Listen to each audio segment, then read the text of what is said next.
Actually, now listening to you, most of the problems that you are facing in Egypt are very similar to the ones that we have faced and are still facing back in Turkey, because it's very difficult. We all want to, as believers of a secular democracy and as the rule of law and in rule of law, we want to make sure that you can keep that format, but also in a way, for so many years in Turkey, people viewed the military as the big brother watching upon you, behind your back, you know, always over your shoulder, making sure that nothing went wrong.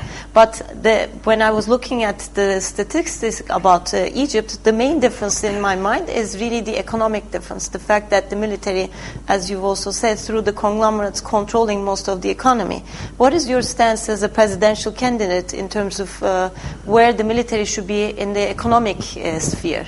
Do you believe that they should be, in a way, privatizing or opening up, because they own they're mostly monopolies, so maybe opening it up to the free market, making sure that the military still controls some of it in order to fund itself, but...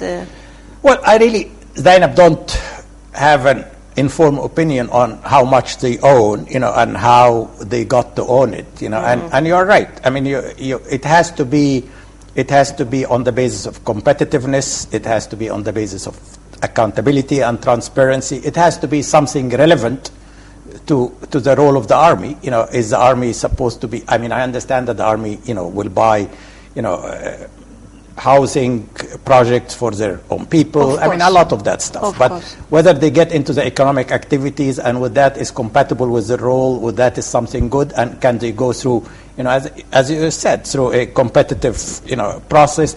All these questions need to be asked. But I think the army here is quite different, as you said, from the army anywhere else. That they are part of the economic system, you know, and this is something very peculiar. It is very peculiar. It is very peculiar, and we need to deal with it, looking at different models around the world.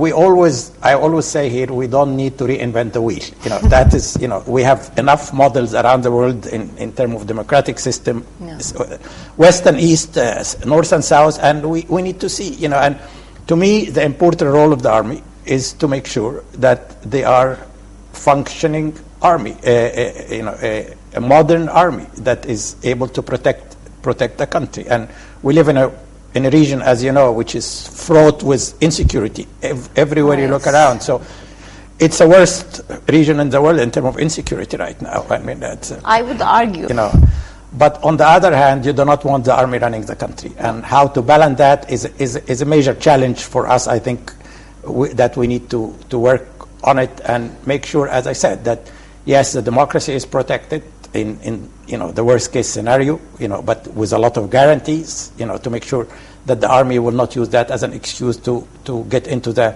management of the democracy. Okay. Well, now that we're sure, in a maybe psychological way, I have grown to love Ankara. Yeah, so that's what I was told by many people. Yeah. If when you get involved in politics and if you have this, I don't know, at the majority in the elections. Why don't they want the majority? Why would you be competing in a race if you don't want to win? It's a very good question, and I don't have the answer to it. There's a lot of interpretation, but I really cannot, you know, answer for them. Some people, again, Egypt, as I'm sure, like Turkey, is full of conspiracy theories. You know, yes. That is, we are good at that. We're exceptional in our at parts of the world. Yeah, exactly. Some people say that they don't really have the majority anyway, so they do not want to say that we are looking to get a majority because they don't have the support that will get them a majority. Others are saying that the next few years is going to be very difficult and they do not want to be scapegoat and discredited in the process. I don't know. I mean, that is, however, they made it clear, maybe they do not want to, you know, to scare the world since they have been, you know, looked at wrongly, in my view, you know, as sort of an extremist group, and they have been banned by the Mubarak regime from participating in it. You think it was wrong that Of course. I mean, they are part of, you know, the Egyptian society. They have at least have whatever number they have, 15, 20, 25%. I don't know how the number, because, again, we don't have statistics, but they should participate as long as they participate within a proper, constitutional framework and a democratic environment, But they don't have a formal presidential candidate, do they? No, they don't. And they said that's also part of. I think they might want to show the world first, that they can work and function smoothly within a democratic system, and that's why they do not want to take the lead right now, but just show the world, rather than prove their democratic nature, that you can in fact combine, having a Muslim background or a Muslim, like the Christian Democrats in a way. Yeah, the Christian Democrat, exactly.